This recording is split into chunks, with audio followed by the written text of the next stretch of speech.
Assalamualaikum warahmatullahi wabarakatuh. Halo sobat pemirsa, kembali lagi di channel Lingkup Info. Bagaimana kabar sobat pemirsa semuanya? Pastinya baik-baik saja kan? Sebelum lanjut ke videonya, jangan lupa terlebih dahulu tekan tombol like, comment, and subscribe.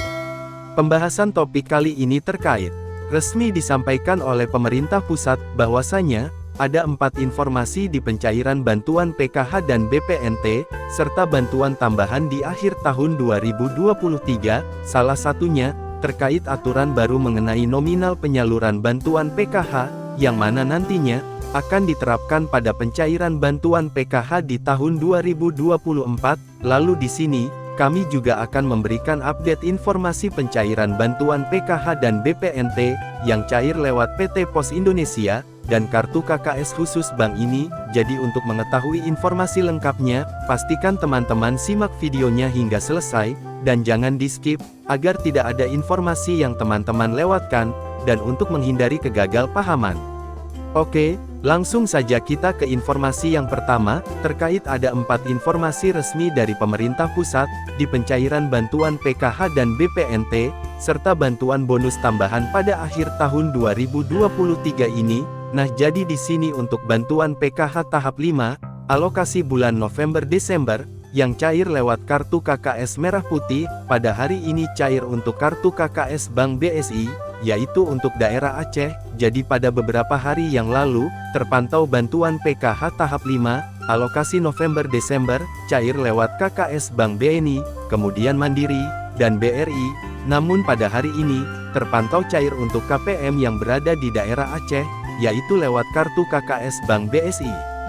Jadi bagi para KPM yang berada di daerah Aceh, bisa melakukan pengecekan rekening KKS-nya secara berkala, karena siapa tahu, juga ada dana bantuan yang masuk ke dalam rekening KKS kalian. Dan alangkah baiknya, sebelum teman-teman mengecek kartu KKS-nya, kalian bisa melakukan koordinasi terlebih dahulu, kepada pendamping sosial, agar pengecekannya bisa lebih efektif, dan tidak membuang tenaga.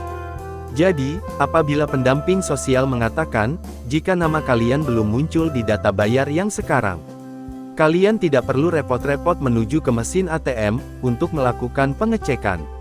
Kemudian untuk informasi yang kedua, terkait bantuan tambahan akhir tahun, berupa daging ayam dan telur, untuk alokasi bulan November tahun 2023, terpantau masih terus berjalan proses penyalurannya, di daerah Bandung, namun kami yakin, bahwasanya untuk daerah lain, yang tidak terpantau channel Lingkup Info, juga ada proses penyaluran bantuan daging dan telur ayam, dan teman-teman tidak perlu khawatir, apabila hingga akhir bulan November mendatang, ini masih belum mendapatkan bantuan pangan daging dan telur ayam, alokasi November tahun 2023, karena, apabila penyaluran untuk alokasi bulan November ini belum terselesaikan, maka akan dilanjutkan pada bulan Desember mendatang.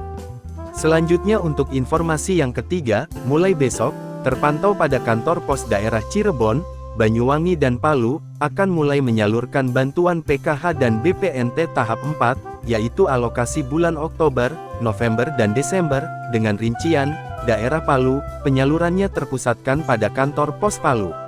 Kemudian untuk daerah Cirebon, ada yang pencairannya pada kantor pos Cirebon, ada yang di kelurahan, dan ada juga pencairan pada Gor Grenjeng. Selanjutnya untuk daerah Banyuwangi, full penyalurannya di kantor desa dan kelurahan.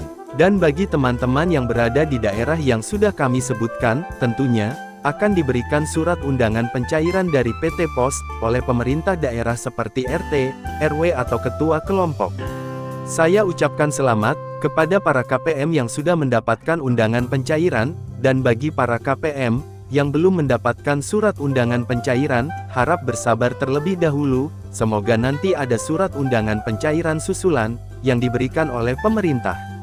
Selanjutnya untuk informasi yang terakhir, ada peraturan terbaru dari pemerintah pusat, terkait perhitungan nominal penyaluran bantuan PKH, di tahun 2024, nah sebelumnya, aturan baru ini sudah sempat diterapkan pada pertengahan tahun 2023, hingga akhir tahun 2023, namun, nanti akan diterapkan kembali pada pencairan bantuan PKH di tahun 2024, nah kira-kira, aturan terbarunya seperti apa? Jadi, Bantuan PKH merupakan bantuan sosial reguler yang bersyarat, salah satunya adalah memiliki komponen PKH. Secara prioritas, komponen bantuan PKH diurutkan. Yang pertama, komponen anak usia dini. Yang kedua, komponen SD sederajat. Yang ketiga, komponen SMP sederajat. Yang keempat, komponen SMA sederajat. Kemudian yang kelima, komponen disabilitas. Lalu yang keenam, komponen lansia. Dan yang ketujuh adalah komponen ibu hamil. Jadi, itulah urutan prioritas komponen bantuan PKH yang perlu teman-teman ingat. Kemudian ada 13 kriteria yang harus dipenuhi oleh para keluarga penerima manfaat. Yang pertama, anggota keluarga harus terdaftar sebagai individu yang aktif dalam DTKS. Yang kedua, dalam satu keluarga maksimal dipenuhi oleh 4 komponen, jadi, yang bisa masuk ke dalam perhitungan pencairan bantuan PKH, hanya 4 komponen. Yang ketiga, penyaluran bantuan PKH, dilakukan berdasarkan pengelompokan prioritas bantuan PKH, yang sudah kita jelaskan tadi. Yang keempat, maksimal anak yang terhitung dalam pembayaran bantuan PKH, adalah 3 anak saja. Yang kelima, seorang anak memiliki syarat komponen SD, SMP dan SMA, jika terdaftar pada Dapodik. Yang keenam, untuk komponen balita yang dianggap sebagai penerima bantuan PKH, adalah hingga anak kedua, jadi apabila ada anak balita ketiga, maupun seterusnya, itu tidak akan mendapatkan bantuan PKH komponen balita lagi. Yang ketujuh, untuk komponen balita, usianya antara 0 hingga 6 tahun. Yang kedelapan, jumlah maksimal disabilitas yang dianggap sebagai komponen, adalah 4 orang. Yang kesembilan, jumlah maksimal lansia yang dianggap sebagai komponen, adalah 4 orang. Yang kesepuluh, KPM PKH komponen lansia, minimal berusia 60 tahun. Yang kesebelas, ada komponen cucu, jadi untuk cucu, saat ini bisa masuk ke dalam perhitungan bantuan PKH. Yang ke-12, untuk kehamilan yang masuk ke dalam perhitungan komponen PKH, adalah 2 kali kehamilan. Jadi, bagi ibu hamil yang sudah masuk pada kehamilan ketiga, maka tidak akan terhitung ke dalam komponen PKH. Dan yang terakhir, jika seorang anggota keluarga memenuhi syarat lebih dari 1 komponen, maka yang akan dibayarkan bantuan sosialnya, adalah komponen dengan nominal tertinggi. Contohnya, apabila ada anak disabilitas yang bersekolah di SLB tingkat SMP, maka antara komponen disabilitas dan komponen SMP, yang akan dicairkan bantuannya adalah komponen disabilitas karena nominal bantuannya lebih tinggi dibanding dengan komponen tingkat SMP. Nah, jadi itu adalah aturan terbaru yang sudah resmi ditetapkan oleh pemerintah pusat terkait penyaluran bantuan PKH, yang tentunya akan berlaku juga pada penyaluran bantuan PKH di tahun 2024. Sekian informasi yang dapat kami sampaikan pada video kali ini, semoga informasi ini bisa bermanfaat bagi kita semua. Terima kasih sudah menyimak videonya sampai habis, dan jika Anda berkenan jangan lupa like, comment and subscribe. Sampai jumpa di video selanjutnya.